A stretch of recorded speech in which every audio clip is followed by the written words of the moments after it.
striper. The size of that white bass. Hey, that's a good size white bass. Isn't that a big?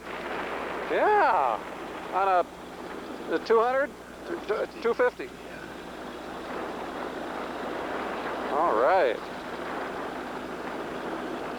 That's a nice looking fish. Yeah, he is. Big fish. Couple, what is that, a couple pound and a half or? Yeah, he's a good pound and a half. He's probably heavier than that. Pound and a half at least.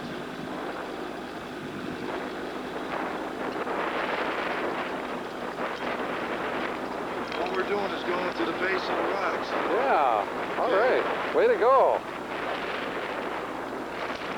So you catch a white bass, you're turning around, going back. Same area? See if there's some more around. About to 11 feet right there, see? It's breaking 7 to about 11. Here they are, right here. Oh, yeah.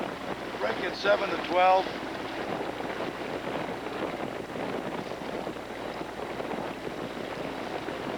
So you're going to go down a little deeper in this area? Yeah, we may. Make a few passes like this first. Okay. Stay with that depth level. Okay, so you notice a little nick on your line, you're going to retie. Yeah, it's more than a little nick, isn't it? I'm probably about an hour late. Oh, I should have done this an hour ago.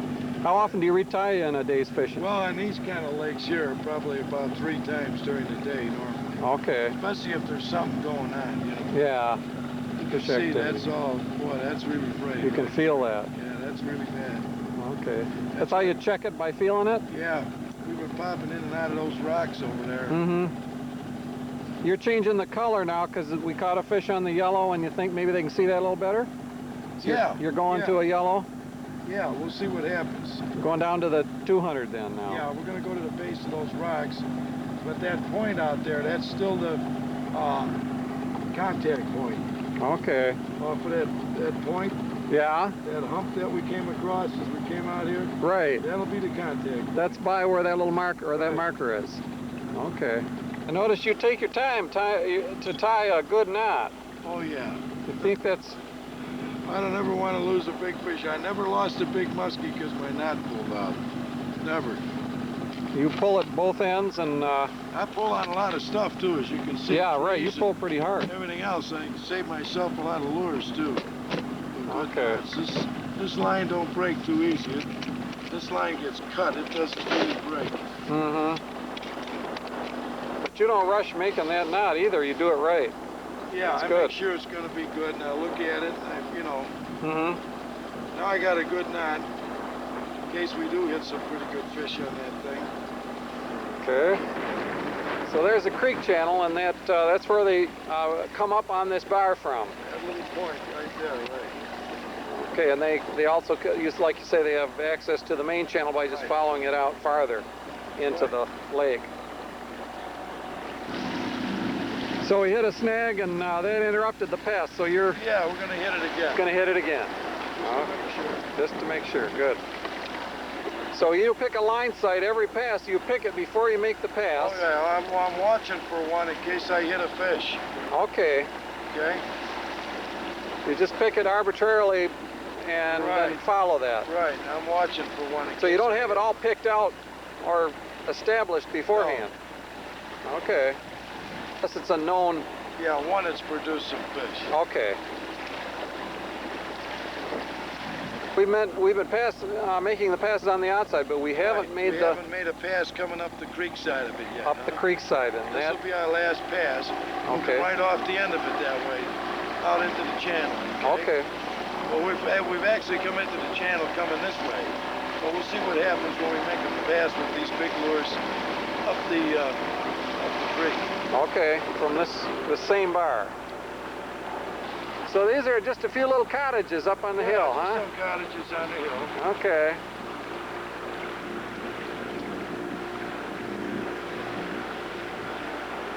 Just a few little cottages. Some nice scenery. You'd be more impressed if we came this way. Yeah. Boy, those are some homes. Here they're building a new one. There's a little cottage there. Yeah. Amazing, man. Oh, man. All these rich hillbillies come from. These are probably all those big furniture factories. That could be. That's a pretty nice little pad. There ain't nothing wrong with that one. Ah. Nice little boathouse there, too. Go over to the spot where you caught a couple fish yesterday. Yeah, we'll go where Jackie caught those 2 bass and an anchor on there. We'll see what happens. Okay. So you're going to use a marker to anchor the boat? I'm going to use a marker to anchor the boat. You put the marker down where your line sight is, or No. how do you? You see how it's coming up right here? Yeah. Okay? Okay. See how it's coming up? Yeah. Right out of that deep water. Okay. Yeah. Now what I'm going to want to do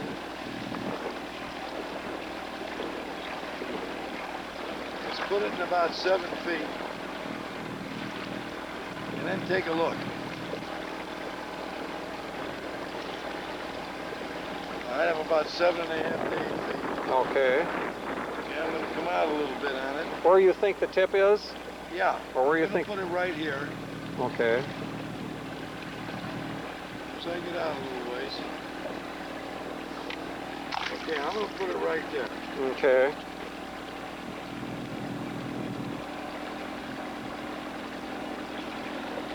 So I'm out here in the deep water, coming towards the deep water. Mm-hmm. Okay? See if I can cast this far. Now, what are you looking for in particular? I'm going to use this. It's 32 feet right here. Okay. 33 feet. I'm going to use that marker as a gauge, just to see where I'm at here.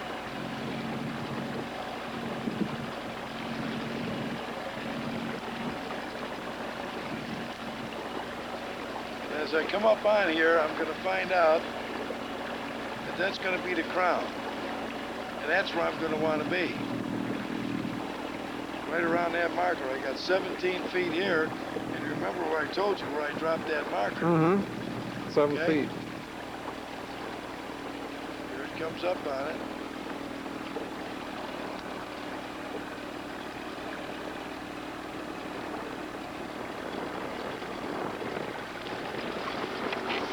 So I'm just using that marker as a gauge.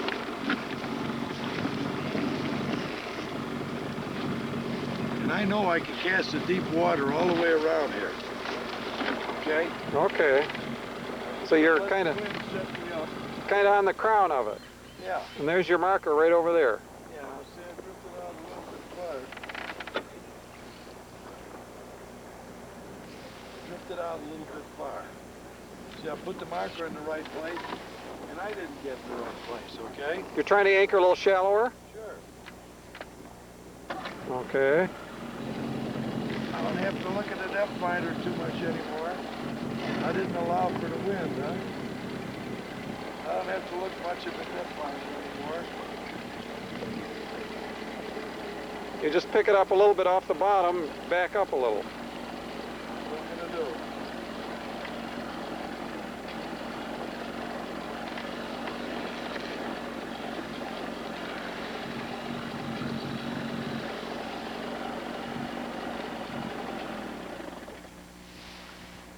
I'm gonna let the wind When- kind of take me around here wherever I want to be. Okay.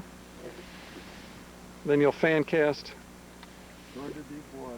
You're on the crown, and you'll be Sitting cast on the top of it. all the way around. Okay. On about 6'8", 7 feet of water. Okay. Good. People say, well, I don't have anything to tie my anchor to, and that's why I don't. That's why I don't. So you tie your anchor to the motor. To the motor. Well, what else? Yeah, that's right. That's not going anywhere. Break the motor, and the motor goes with the boat. It'd be to just do that. Yeah. Why not?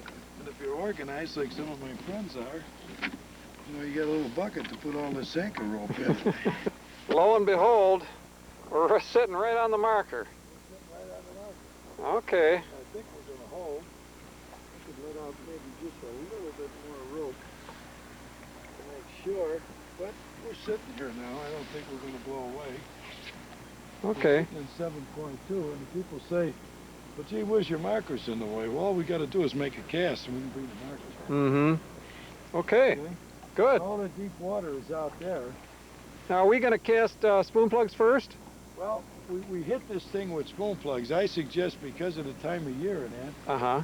I suggest that what we do is perhaps cast something with a little slower retrieve, you know? Okay. I wanted to make sure we could reach over the brake line, and we can from where I dropped that marker. We want to make sure we're not moving now. Yeah. It looks like that marker's holding pretty steady there. We don't look like we're going to move, okay? Right? Right. So these are your jump baits. See, I got the bigger ones, and I've also got some smaller ones in a 1/4 ounce and 3/8 ounce too. Mm-hmm. Males don't have them yet. I'm not going to give them any either. So what I've got here, and I didn't quite, I've got just about everything a guy could use. You know what I mean? Uh-huh. And you pick your lures according to the situation? yeah, according to what I feel is the right thing to do at the time. So what I'll probably do is use a jump spoon as well as a Carolina rig out here and give them a little bit of a slow speed. I didn't want to troll over them just in case they're around. We've already done that a few times. This is the bar we trolled the first thing this morning, isn't it? This is where Jackie caught the fish. Okay. And what I'll do is we'll sit right here and we'll see if we can't pick off a few. Okay. So Carolina rig and a jump spoon. That's what we'll do. We'll give them a little bit slower retrieve. We could use a jig and worm, but a Carolina rig is a little more snagless. You know what I mean? Yeah. So what I'll do is take out a Silver Buddy. Grab one of them. Okay. If I can get one loose from all the rest Yeah, of they this do crap. tend to hang. Oh yeah. Vale sent me a bunch of them, and it took Dawn over an hour to pick them out. Okay. A little bit too close to the brake line. Yeah. I want to be back a little further. So using that as a gauge, you know, using that as a gauge, we got ourselves in position. Yeah, and then we can always use it as a reference if we want to move. You got it. You got it. So you do that pretty much. We had to move. Let's say all of our casts down that way, we were catching a fish. Okay? Uh-huh. So we felt we had to move. Well, this is right here. We know where we were. We know how far we moved, okay? Yeah. And boy, that's, I'm telling you, that is the key to the whole thing, is knowing how far you move. So you every time you anchor, you'll drop a marker first. Yeah. Okay. Every time. Every time? Every time. Sounds good. We hit a bass, we throw the marker, that tells us the boat was here, the bass was back there. You know okay? exactly. And Then I've interpreted the structure back there, so if I see a finger sticking out or whatever it may be, then what I'm going to do, I'm going to put a marker on it, and then I'm going to anchor according to the marker. Maybe I don't have the marker in the right place, but it gives me a reference point. I got the one here where the boat was. I got the one back there where I think they're going to be. It's conceivable too. You could make two passes, one from each direction, and have two markers out. Yeah. You're going this way and this one's there. You're coming this way and that one's there. The bass are somewhere in between. Yeah. You know what I mean? Right. But that's not.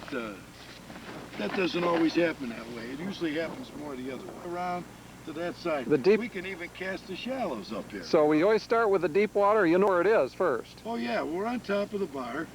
We're going to cast to the drop-off, aren't we? So the drop-off is starting over there. Yeah, it's right out here. Right out here, and then all along this brake line here. Okay. So you cast towards the deep water? Oh yeah, always toward the deep water. Okay. Because we've checked the shallows and we've run it before. We can check the shallows on the cast. There's nothing wrong with that either. You know? Oh, I see. Okay. You know, we can check it on the cast. And that's a good thing, and I'll show you, I don't know what John showed you about that, but, or or if he showed you anything about it. Yeah, we cast up towards the shallows. In this situation, we were anchored deeper, but it was a real cold water situation. Yeah. Yeah, this is quite a low angle on that rope, so you really got her digging in then, huh? Yeah, I think so. Okay. I think we just stopped. Now, if we want to check the shallows, okay? Yeah. The shallows are in back of us and to the side. How we doing? We holding? Yep.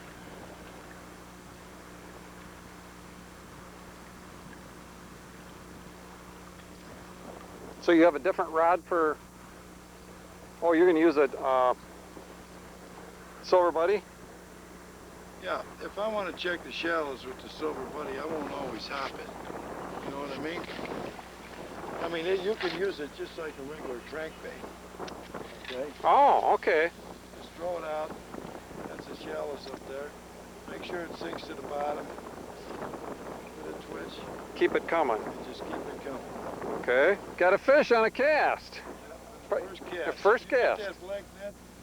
Get the net? Yeah, it's pretty good. Okay. Got a nice little fish on the cast. Good. We're going back to see if we can get some more. So you had a line sight on the horizon there? Yep. And you're going to go right back there? Right back to the same spot. On about the same area? Yep, same spot, Chase. Okay. Oh boy. Well, as they say with the Silver Buddy, once you're hooked, you're hooked. They're hooked. So you like about a 6.5 foot rod? Well, 6 and 6.5 foot. I only use a 6.5 foot. Boy, that deep out there. With the buddies, you know. Yeah, but you can cast them a little farther with that. Yeah, it's a long cast. But with spoon plugs, I like my 6 foot rod. Pretty stiff? Pretty stiff, yeah. Got a couple of good ones. Okay.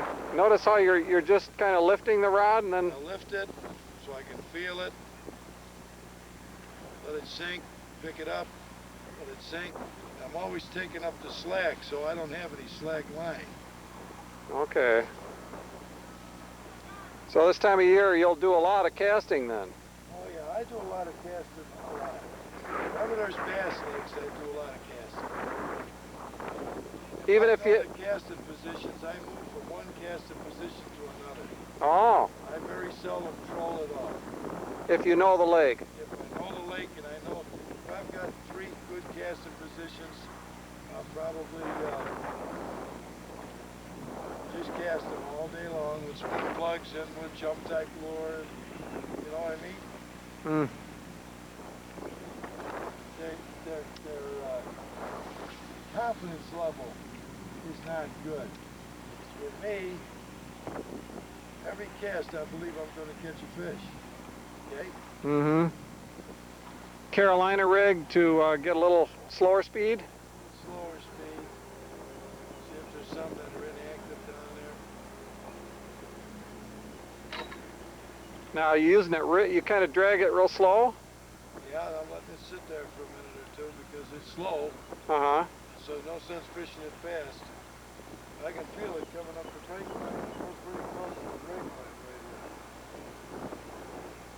Pretty close to the brake line. Yeah, it's right Okay. down. Well, some of the brakes that are on the structure, like the rocks and stuff, the clams, right out in front of me here. How much weight do you use on that? 3/4 of an ounce. Kind of a plastic salamander or something like that? It's a lizard, yeah. Okay. Maybe when I move out closer to you, the brake line will get further out. Okay. I had a hit, and there's a nice There he nice is. little fish. Okay, caught him casting a jump bait. That's it. Okay, put him back. We'll go for some more. To use that 17-pound line. Silver thread, yeah. Silver thread in Walmart's. Yeah, you can buy about 1,000 yards of it for about $4.25 or something like that. Pretty tough stuff. Real tough stuff. You just see me pull that log and turn that Yeah, log you- over out there. That's right. Must do the job. Turn the log over, you straighten the hook out more and you'll break the line. So you want to use that Carolina rig when you pinpointed the fish exactly. When they're grouped in one spot and needs a slow type retrieve to take them, it can be pretty decent at that particular time. But when you got a fan casting area, it just takes too much time with that Carolina. Yeah. It's just too slow. Most of the time the retrieve is too slow too. So it'll work if they're pinpointed. You like your new Mercury motor? Oh yeah, I think that's the best investment I ever made, Chase. What do you like about it? Well, it's quiet, as you remarked. Yeah. All the controls are in the handle. Forward, neutral, and reverse is in the handle. It's got an adjustment for the steering, to make the steering easy. It's got an adjustment to make the shift easy. Ah. Everything, as I said, is controlled in the handle. There's no reaching back for levers or nothing like that. So it's really... Pretty economical for a 25? Yeah, well, you could see, we put on, about 15 miles, we burned a half a tank of gas. Huh. And it wasn't even a full tank.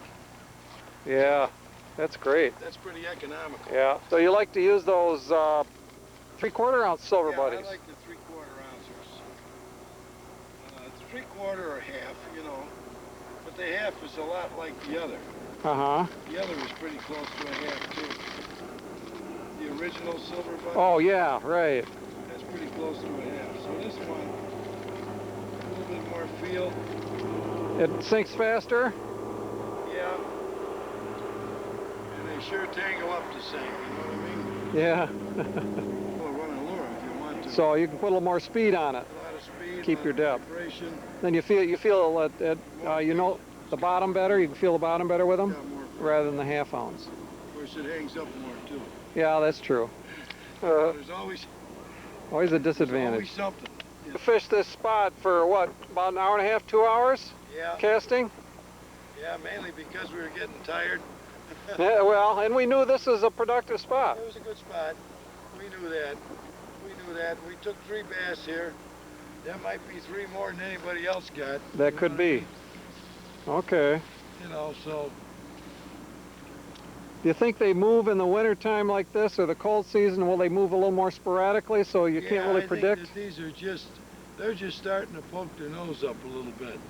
And we're catching whatever active fish come around. Does that relate to a once-a-day movement, or is that just I sporadic? would say about once a day, and it looks like they've been coming about anywhere between 2 and 4 in the afternoon.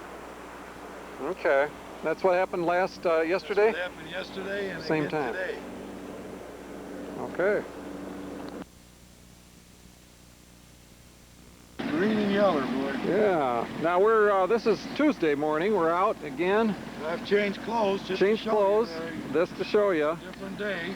Okay. Nice condition, or at least sunny conditions. I don't know how nice. A cold front went through last night? Cold front went through last night, yeah. Okay. I had a question for you on reservoirs. You've got, we're going a little bit up to towards the headwaters, and you say it gets clearer, but then... It's clear towards the dam. or towards the dam, I'm sorry. We're going towards the dam. We're going towards the dam. Yeah. Now, how come it gets clear in this reservoir and the next one down it's dirty again? Where does the dirt come from? It's all the runoff from the rains and everything that come in. It all goes down the lower end.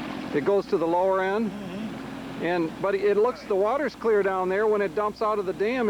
How can it get dirty again? You mean over here? Yeah, at the other end. We get all the runoff from all this water, all this land and everything going all the way down. And is it at a lower level or something? Yeah, it's not the runoff coming from the dam. It's from the shoreline. All the runoff coming into the lake. So the rain coming in all these creeks and everything. Okay, so that makes the water dirtier downstream. That makes it darker, yeah. Okay. Yeah, that makes it quite a bit darker. We went north to here. So kind of a bright day, you're going to use some silver? Yeah, I'm going to use some silver, and then we're going to have the neutrals with the yellow and the fluorescent. Okay. I'm going to pick out a couple of... Now what other bright colors do you use? White redhead sometimes. Okay. White redhead would be another one. That's overemphasizing. You think white is good for the Clear Lakes up in Michigan? Yeah, white is a very good color. Okay. Very, very good color. One that you should explore. Lures may work real well. Because of the dark water? Yeah, we've got some really dark water here. Something we don't see much in our neck of the woods. Yeah, right. Back in the box and get them. Okay, so you like to lay out most of the lures so you get Yeah, them right I got that way. I got an assortment of As- stuff. I want to get some small ones like as you fish the that. Yeah, structure. I got an assortment out here. Okay. I usually take out, if I've got them, an assortment in the same color. You can see what we're doing here. We've got a pretty good assortment in the same color. The only thing you got to be careful of is when the net's in the boat, we don't put the hooks in all them lures. That's right. We're We're gonna do the regular procedure here. Yeah, we're going to follow a proper procedure, and we're going to start with the 500. We're going to run around up in there and see if there's any active fish. So you say most people don't know how to run these small lures. Most people have problems running them. You got to make big loop passes, come back. Now we hit it going this way, coming back this way. Now look where we're going. Now We're going down back. the side. Down the side of it. Now we're going to go down the side of it. This way we know we checked everything with the 500. Okay. Checking both sides. This is the other side we're Both checking. sides. And the circle on the bar, you know what I mean? These bars, as you can see, are long and narrow. It's 5 feet on top and 25 feet right over here, huh? Yeah. They're not like the big, wide, sweeping bars that you find in Makatawa, okay? So these are narrow and you're crisscrossing them? Narrow, and I'm coming across the end of them, and just like the book says, down this side, up that side. I'm making 2 or 3 passes with it with one size lure. One size. Okay. To cover the whole thing. And that's what we have to do. So we're fishing 2 bars here, so we're getting 2 because they're close together? Yeah, and we're doing the same thing to it. To each one. Both of them. Okay. Coming up both sides of it and across the end of both of them. Okay. People don't like to waste time with these little lures, they think, see? Yeah. The big fish are in the deep water. Nothing could be further from the truth. They're close to the shallows, for sure. Now, you make, on these bars, because they're so small, you would, you're fishing 2 of them, but otherwise you'd go to a wide figure 8 to come back onto the certain bar. Now you're just crossing over the other bar and hitting it. That's it. And coming back to make it a little more efficient. That's it. And they hit it real good, then I'll pull these little lures off into the deep water, swing around and come right back. Okay, if it were a wide sweeping, then you could make more of a contour. Okay. I just pull the boat in and pretty soon you're going to start hitting. Oh, yeah, I'm touching now. You say you catch a lot of muskies running out. Muskies coming from the deep into the shallow. Into the shallows. The bar. They might be laying right at the base break line. They see it. They'll come up and chase it, which is very unlike a largemouth. Yeah, out in the open water. Yeah. There's people just don't fish them because there's a lot of trash they have to pull. Yeah, they got to shake weeds off and they'll pick up pieces of moss. And right here you can see we're pulling them right off the end of the bar. Yep. We're still pumping it. We're out here in 10 feet of water. That doesn't mean the fish is way back there. Not where the boat is. Right. If I turn the boat, the lure won't be on the bar. So you keep going straight. Keep going straight. A narrow bar like this. Now we're going to make that wide sweeping turn again. Okay.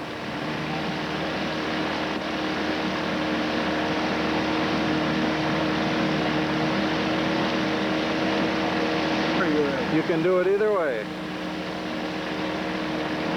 That's a good point. You don't have to, you can kind of tailor it to what the bar wants and what you want to do, right? What you want to do. What the bar Drinking demands. a cup of coffee, you take it nice and slow. Yeah, right. Yeah. Most of people's problems in fishing are caused by a lack of patience. Ah. And that's part of proper mental attitude. You have to be patient. You got to stick with it. And not only exercise patience and wait for the fish to move, but exercise patience in your own fishing too. Take your time a little bit. Mm-hmm. Be in a hurry. That's one of the biggest mistakes that people make. Then we don't fish thoroughly enough, is that? Don't fish it thoroughly enough. Okay. We're going to turn around, reel in our lures and turn around. And turn around and stay a little further from shore because we hit that thing anywhere from 3.5 to 4.5 feet. There's still a little bit of a point sticking out there. Uh-huh. So this is supposed to run 4 to 6 feet. Okay. We got to check 4 to 6 feet. Both depths are Absolutely. in the cup. Okay. Then you turn around because if you made a wide sweeping turn, you wouldn't get a good shot at I wouldn't be able to hit what I want to hit. Okay. Fish because of the water. The structure and the watercolor, everything is really good here. Really good. Watercolor, no weeds. No weeds to really put up. A little bit of moss, but that seems to be up in the shallows mostly. So this is where Buck really learned how to do it without a depth finder. The lures, and this is how we did it. You did a lot of fishing without a depth finder, didn't you? Yes, we did.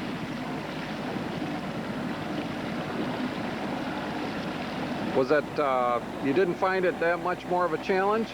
Oh yeah, much more. Much more of a challenge, because the depth sounder helps a lot. It's a good aid. Good aid. You still have to know where the lures are. Most people have problems because they overuse the depth finder. Ah. Overemphasize with it, and they never really know where the lures are at. Well, with us that learned without a depth finder, we only had the lures to tell us where we were. We mapped the lake entirely with the lures. Without a depth finder.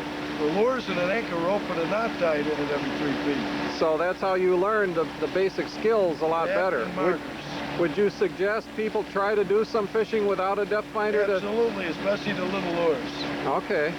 3 sizes, 400, 500, and 250. There's no reason why they can't do what we're doing without a depth finder. Without a depth finder. No reason in the world.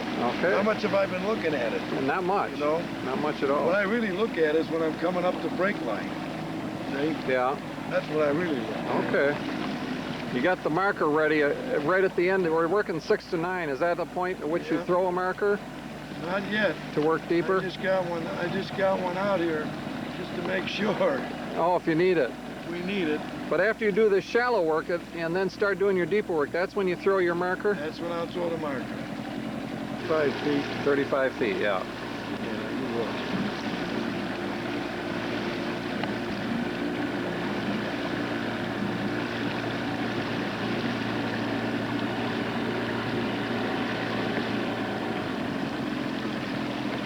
See it? Oh yeah, it came way up. There's no question about it. They come up right there. There's no doubt about it. Okay, so you came off the brake, the sharpest brake, right up onto the bar. And then if you were to anchor right over here, you'd be able to cast and hit that, and look at this over on this side. Uh-huh. A lot more gradual. A little bit more, but not bad. But because of the sharper brake on the other side, that's where they're coming up. They come up over there. Yeah. There's no doubt about it. I'm going to borrow Dennis Rodman's cup. Okay. That it's silly to just keep trolling over it. You know what I mean? because you've already pinpointed it. Going to different sizes and that. On a big bar where you don't know exactly where, then you're going to find them by trolling. But this one here, I can do a better job casting this one than I can trolling. Yeah, okay. You said... Now, Mr. Perry has an uncanny ability for always knowing where he's at, whether he's driving a camper or a car or whether he's out on the lake. And that's the thing that we're all going to have to try and develop. You and I together, we got to develop that and be able to be as close to as good as he is as possible. Because the more we develop that, not getting lost, the better fishermen we're going to be. So that's important. There's no doubt about it. Okay. And one thing that Buck always knows that's a good starter for all of us, and that he taught me, he always knows which direction north is. So if you know where north is, you know where south is, and you know where east and west is. Then you can know where you are. And he says you got to know where north is. Now, that's true in the entire lake as well as true on the structure that you're actually working? And driving down the road. And driving down the road, okay. How many times are you on the road, you don't know where north is, and you're lost? Right, right, okay. I made the step into a few isolated situations like Orange Lake where the water temperature was such that we had the control to catch them. We had to go about 7-8 miles an hour to even get a strike. But most of the time, the big catches are... They're all made casting. All made casting. Don't let anybody catch them. Okay. You think they just don't cast the spoon plug enough? They don't cast it enough. Feel is the reason why most people don't cast the spoon plug? Well, it's hard to cast. You got to kind of lob it out there. You don't snap cast it out there. Because of the wind, huh? Because of the wind. And most people don't know how to work it right. And they don't let it sink to the bottom. They're not conscious of whether it's on the bottom or not. Of course, they're not conscious of whether anything's on the bottom. Most of them want to use a jig that weighs 1/4 of an ounce instead of a 1/2 to 1 ounce. And mostly, if we were to say, what's the average size jig we use, jump type lure rather that we use, it would be 5/8 to 3/4 of an ounce. Reason being, we can feel it on the bottom. Okay. We got some control over it. Do you think that this takes a certain amount of mechanical coordination? You got to be coordinated to do this. So The more coordinated you are, the easier the mechanical process of presentation of lures becomes, trolling and casting. And you have to work at it. Yeah. You have to work at it. It's not something that just happens easy. And the more coordinated you are, the easier it is. The easier it is. Yeah. Okay. Water over here, Chase. We can see the bar. Yeah. You turn around, take a look at it. Calmer on the bar. You can. The water, yeah, with the wind. That don't take any genius to figure that out. Yeah. So. To this thing, like this here. Yeah. Steering the boat like this. How many guys do you see doing this? Okay. Quite a few. If they would look around out here, you know. Keep their eyes open, man. This foam plugging is so easy, and you hit the nail on the head. The mental part of it, believing you're doing things right. That's the toughest part of the whole thing. Believing that you yourself are right in what you're doing. That's the toughest. So we're going casting here. Yeah, we're going to anchor here. We're going to make a few casts. And you say you like to do it in the morning if you can. Because the wind is usually down in the morning. Now I'm going to watch where this drop-off occurs at, because I want to make sure I can reach it. There it is right there, about 11 or 12 feet. Okay. Right.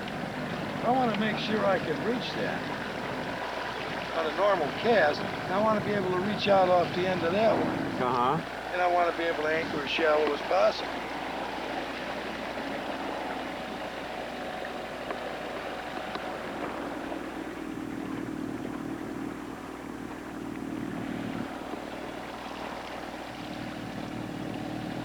And this is where the thing is a big aid.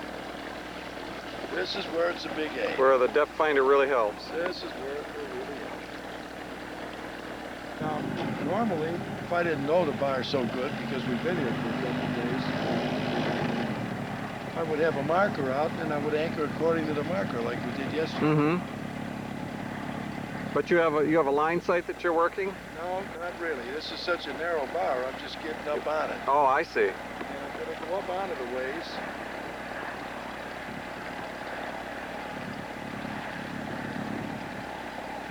Because we are going to have a certain amount of anchor room.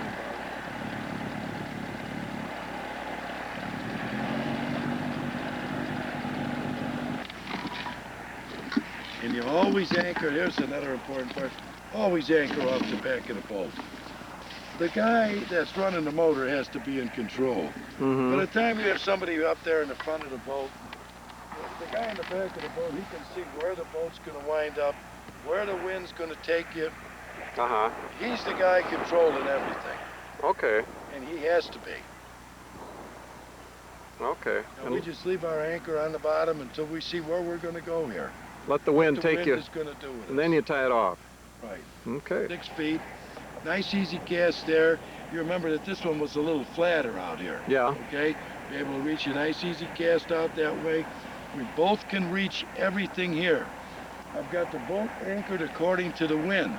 I would never, now if we anchored off the front of the boat and I had a run up there, the whole boat would be turning around and we'd be sitting out over 15 or 20 feet of water. Okay? Everything is controlled back here. Whether you like it or not, that's the way it's got to be. Okay. I was told that by telling people it has to be done that way, you hurt people's ego. Well, if they have an ego problem, that's the problem. This is the easiest way to do it. And I like to do things the easiest. Yeah, unless I've heard if it's real high waves or big boat wakes or things, that could be dangerous anchoring off the back. Yeah, well, you shouldn't be anchoring. Then you shouldn't be anchoring. Right. Okay. I had that in the chain of lakes in Illinois. You couldn't anchor, you're taking your life in your hands. Yeah, that's true. Okay. So that dictated, the water traffic dictated a trolling situation. Okay. Just as a big windswept body of water that's dictates true. a trolling situation. Yeah, absolutely. And you know when it is and when it isn't. Okay. But when you're anchoring and you can, this is the way to do it.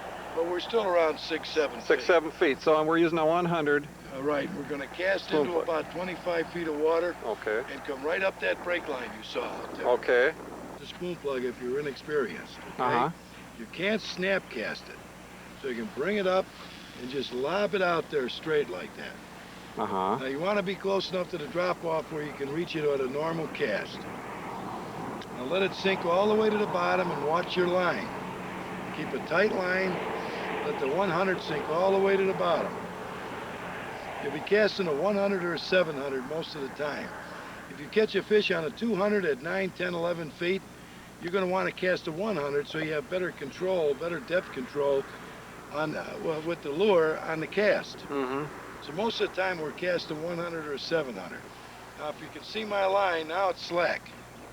So it's on the bottom. Okay. Work the rod tip down and you turn the reel handles.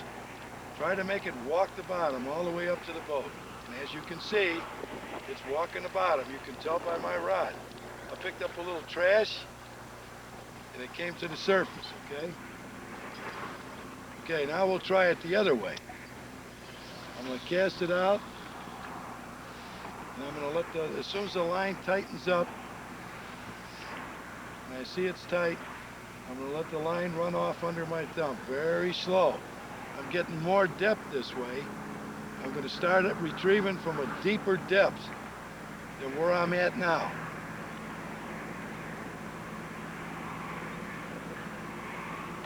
Still sinking, still sinking. Is there any question we're in the channels?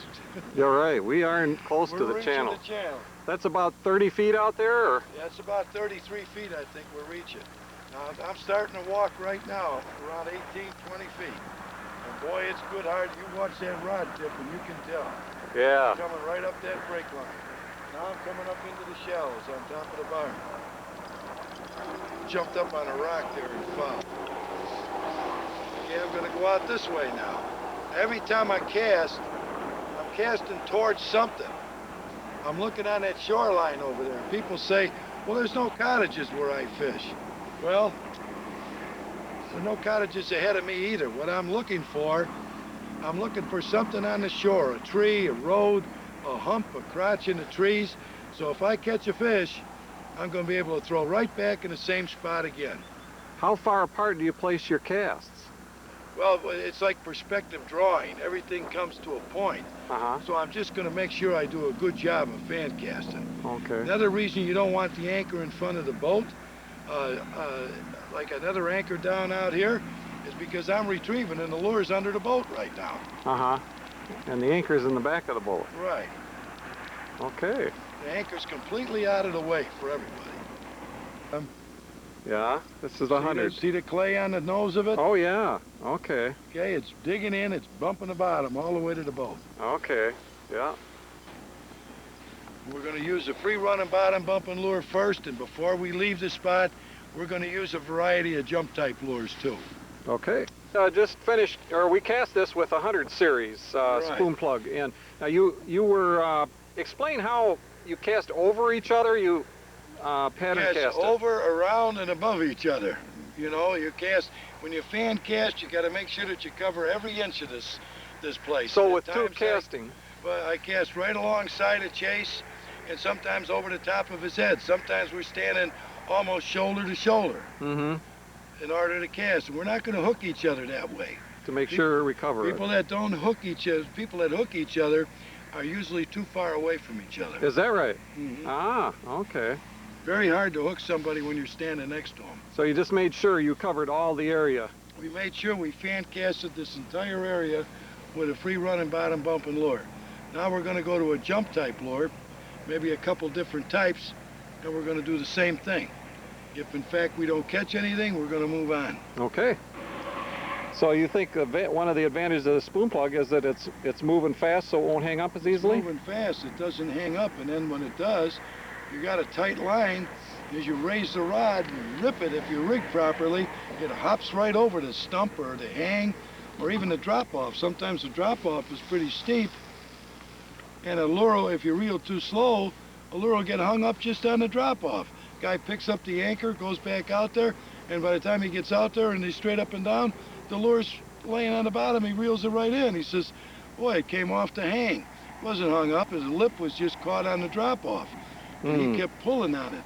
Where if he would have just been reeling fast enough and then really give the rod a good yank, he would have hopped right over that break Right line. over it. And that's Right true over. both casting and trolling? Both casting and trolling, same thing. Rig, that's what that's all about. Okay. Now we cast this both with spoon plugs and jump lures. Jump-type lures. We didn't find any fish. So we can assume they aren't moving, right? They're either not moving, there's nothing moving here, that's for sure. Okay.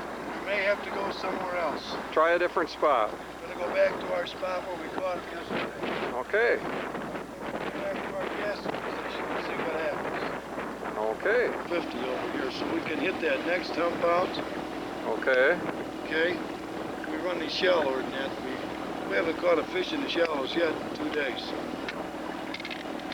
So we're starting us with a 250. We're gonna hit the structure that we caught the fish on yesterday. Yeah, that's what we'll go. Okay. I'm gonna put this counterfeit California lure on. I'm determined to catch something. In the shallows, and we're not in the deep. We're in between. In the straggler zone, you like to run the 250 a lot. I like to run the 250 a lot.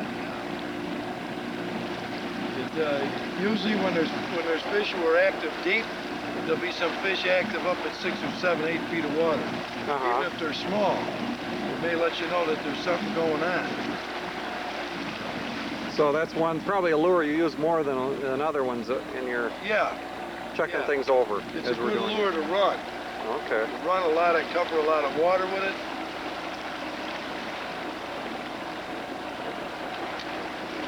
The big handles on the trolling reels. Yeah, you can reel them in real quick.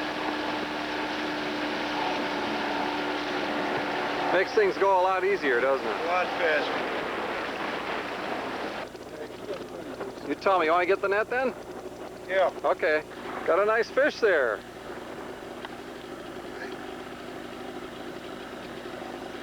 Trolling at 250, right? 250. Okay, all right. Looks good and healthy too. Yeah, he's healthy. He's so color cut. Okay, we caught the fish Can I about... tell you why I put that color on? No, why? Because if I lose it, I don't care. Oh, okay.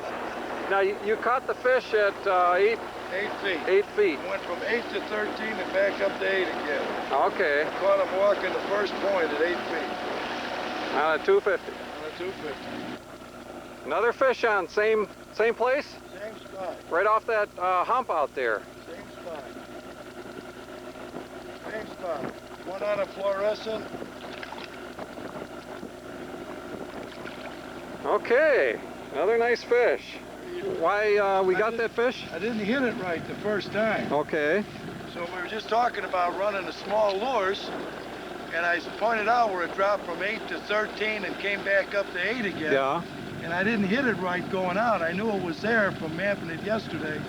So we went right back and we hit it right with a good rifle sight. Remember the green barn over there? Right.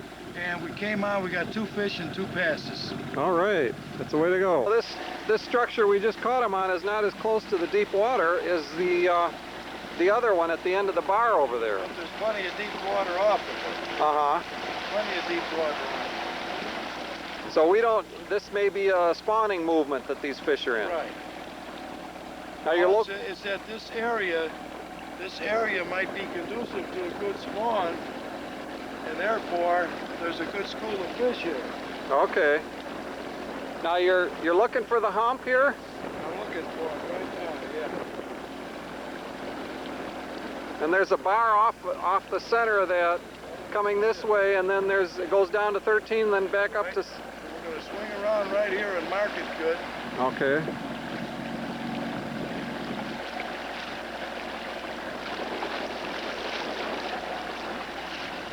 Coming in like this, the minute we hit it, it should drop to 13. And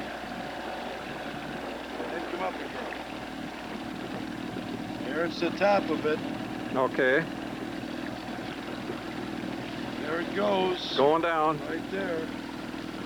That's it. So you're going to drop the marker and then anchor your boat according to where that is. Right. Here it comes up again, right in here. So this is the bar from the land part. This This is it. from the island. Okay. So we're going to have to get back up the hump a little bit.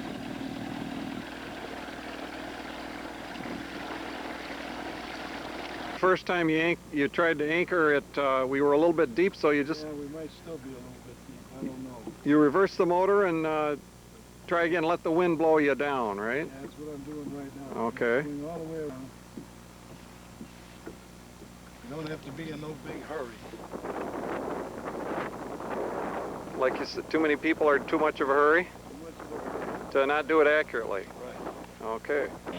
So you've anchored the boat so that our casts are coming just the same way we made the trolling pass? Not the same way, but we're coming up on the bar, you know, coming right over the drop-off, hopefully in the same spot. Hopefully there's some more. Hopefully there's some more. Okay. That we were... Okay, now we cast in the this... straggler zone, and we hit a couple, and obviously it looks like they're stragglers. We didn't get any more. Uh-huh. And we firmly believed that if there was any more here, we'd have caught them. Didn't get them on a spoon plug or a jump type lure, so we're going to proceed and troll that straggler zone a little bit in this area, and that may be the ticket today. That may be what we have to do to catch them today. So far it's paid off, and trolling any deeper may not pay off, but we'll certainly check it deeper just to see. Okay. You can cast that same, or troll the same area? We're going to make the same trolling pass and see if we get another.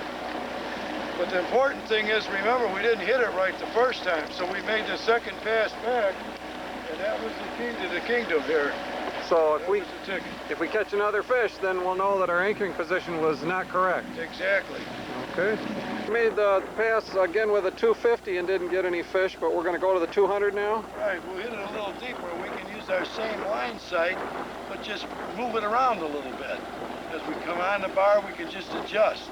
So it doesn't have to be exactly the same sight all the way through the pass? Right on, right. Okay. As I played and coached, this is more challenging than playing or coaching football any day of the week. This takes a lot of discipline, just like what's needed in football. A lot of discipline by the fishermen. Most people aren't willing to put that discipline unless That's they right, really... Chase. Most people aren't willing.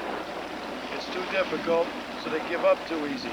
They start thinking of excuses of why they can't do it right, rather than thinking about doing it. Uh-huh. Feet. 35 feet. So you noticed some fishermen over across the way. 2 days in a row over by this little island over here. So you pay attention to where other fishermen are, and then when they're gone, you... Yeah, because I feel they've caught something maybe there. Okay. Especially when it looks, remember what I said about using your eyes? Yeah. It looks like there could be something here.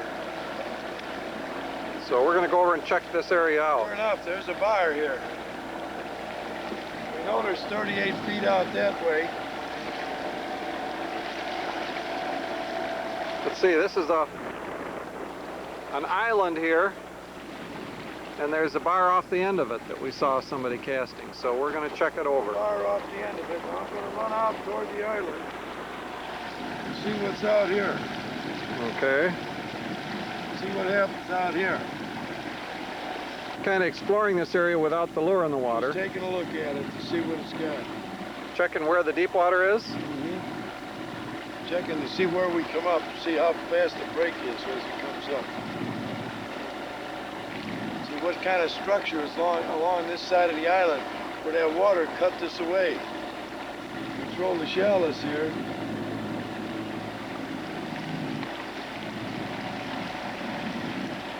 Okay, this is the channel cut here, and this is the island that we were fishing over here. We're fishing looking at the bar on the other side of it. Now this looks good, and you feel, because you have the depth available? Yeah, this runs out right here.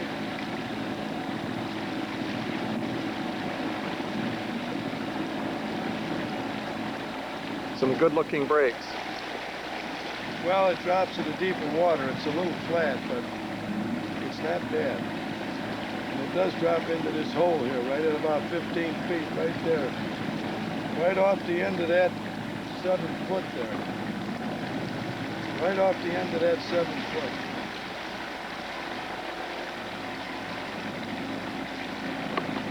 So the drop off would be around 15 feet? Looks like it's at about 14, 15 feet. So you dropped a marker at where there you saw a finger? Marker in the shallows up there about 6.5 feet. It swings around to a finger right there. So we're going to start working that on the outside. We'll come back there with a 250 and see what happens. Okay. With a 250 on this same structure here. Yeah, we're going to hit it a little bit further than we did the last time. We got that end of that one pretty good. Try and hit this one out a little further. A little bit different depth for the second pass. Different depth, yeah. Okay. You do that pretty much on when you do the double passes? Pretty much. We're going over across this bar again here. Yeah, we're going to come right down the side of it. Then we'll swing around and come across the end of it. Then we'll go down the other side of it. Okay. We have to make 3 passes to hit it right. I notice we're fishing this area is a fairly small area of the lake, but we're fishing it real thoroughly, rather than running around all over. We got the depth we need, the structure situation, so it looks like it's worth a try. We've seen some guys fishing it. Perhaps they were catching some fish there, or otherwise they were looking to get out of the wind like we are. Yeah, there's no need to go all over the lake. Right. When we got the area here. Say about keeping busy? Spoon pluggers should never run out of things to do. You know what you're supposed to do. It's in the book, and that's what you have to do. So you just keep doing it over and over? Just keep going over and over and over again. You can see with all the passes we've made and all the lures we've run and casted, we got 2 fish in the boat. Had another one hooked, remember? Yeah. Small one. We wouldn't have caught them if we would have stayed after it. So we're anchoring off this... Hang on, Chase. Okay. So this is the place we were yesterday? Yeah, we're anchored in a better position. You're trying... Pretty close to the break before. Our white house is supposed to be in the opening of that trees, and we're back up this way a little bit, which isn't going to hurt anything, but we haven't straightened out the ankle rope yet either. Uh-huh. Okay. We're going to be good. I got to use the... Okay, you got one on the cast, spoon plugs? Yeah. Oh, I got him on a jump tight, boy. Okay. Here he comes, I'll bring him up for you. There he is. Jump tight. Oh, yeah. All right. That's the 3rd one today now. Yep. On the belly hook, see it? Yeah. Belly hook just like a spoon plug has got. That's right. Okay? Nice fish. Fish.